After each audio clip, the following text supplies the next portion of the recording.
Good morning, students. Welcome back to Science Online class. Today we are going to start new lesson. Name of the lesson is Segregating Materials into Groups. Segregating material into groups. Children, segregation means separation of things according to their properties. For example, in your room, some books and toys are lying together on the floor. So, you are supposed to keep books in one rack and toys in different place. You are not supposed to keep toys and book together. And you have done this separation on the basis of their uses. Like you kept all the books together because we read books and toys in another place because we play with the toys. In this way we separating things. So from this example I hope you understood what is segregation means. Segregation means separation of things or material according to their properties. Okay, now see the learning objective of this lesson.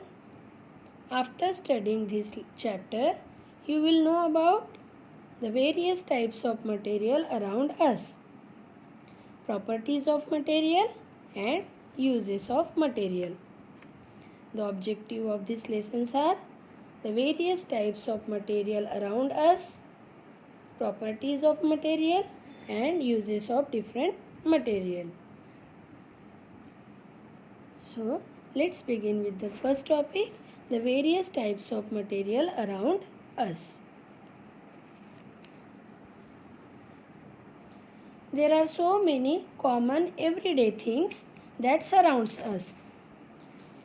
We have piece of furniture in the classroom, utensil and crockery in the kitchen, and large variety of objects in the shops. Even the most commonly used things come in different sizes, shape and colors. Such things includes school bags, lunch boxes, water bottle, notebook, storybook, pencil, sharpener, etc. So one question definitely come to your mind. What is the material and what is object is? So let's have an example. You can see in the picture one wooden chair. Chair is made up of only wood. And in another picture pencil is made up of different things like rubber, metal, small piece of metal, wood and graphite.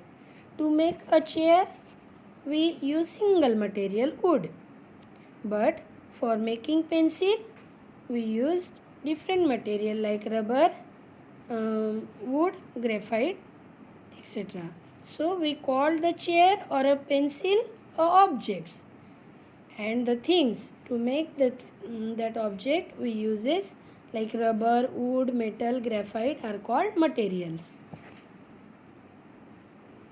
From this example I hope you understood we uses different materials to make things for our uses.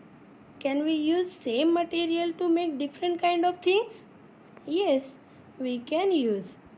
For example, we use paper to make notebook, book, newspaper, magazine, cardboard, carry bag, etc.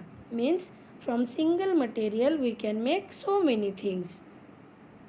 Now, can you feel the table here?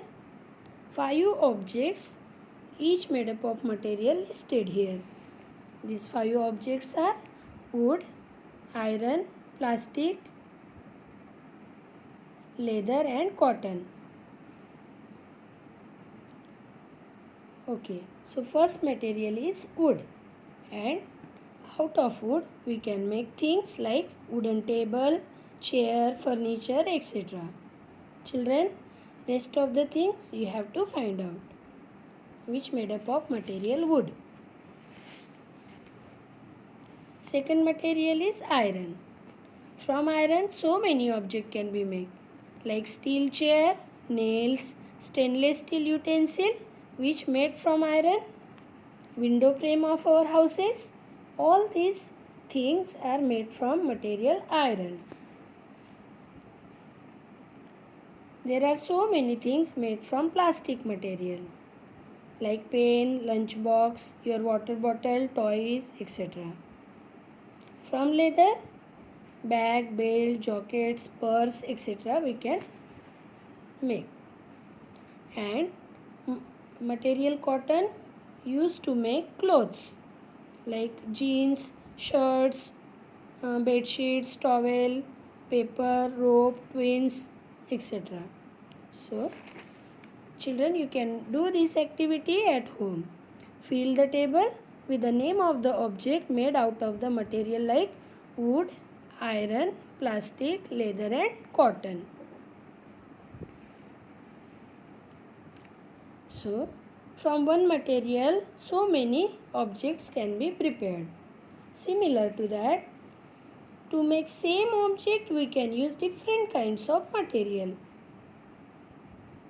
Like a cup. A cup can be made of glass, steel, ceramic, plastic, etc. Now, try to fill this table with other material that a particular object can be made up of. Like ruler here. Ruler is to make object ruler we can use material like glass, steel, wood. So rest of the material you try to find out, children, to make that same object and complete this table. As we look around,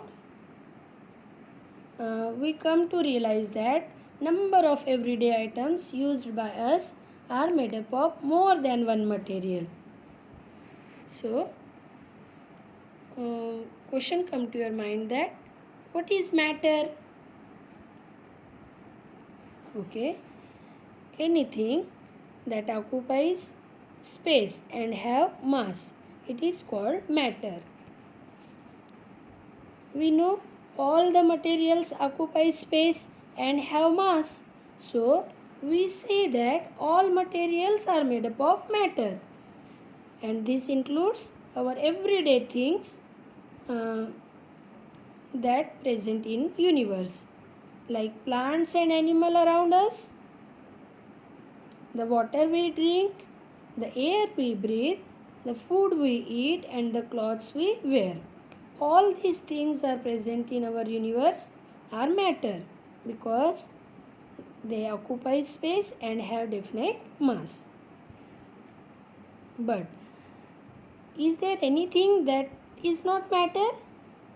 Yes, the feeling of love, hatred, sadness, joy, etc. They do not have mass and they do not occupy space. So that they are not matter. The TV signal, Wi-Fi, etc. are also not matter. But TV, radio, mobile phones use space and have mass. Hence, these are matters. Okay. Now, important question that comes to your mind is that what is matter made up of? So, take a piece of iron. Iron is matter. And let's break it and see what happens. It forms smaller pieces. On further breaking, it becomes smaller and smaller and smaller and finally into a fine powder. Is it possible to reach an end where iron particle cannot be further split? One British scientist is there named John Dalton named the smallest piece of iron an atom. John Dalton, British chemist, named the smallest piece of iron which further cannot split is called atom. Similarly, the smallest piece of silver and copper is also called silver atom and copper atom respectively. Means smallest piece of silver which cannot further split is called silver atom, and smallest piece of copper which cannot further split is called copper atom. Atoms are so small that they cannot be seen with our naked eyes, even in not even powerful microscope. The substances like iron, gold, copper, silver, etc., whose smallest particle is an atom, are called elements. Okay, so that's all for today. Goodbye.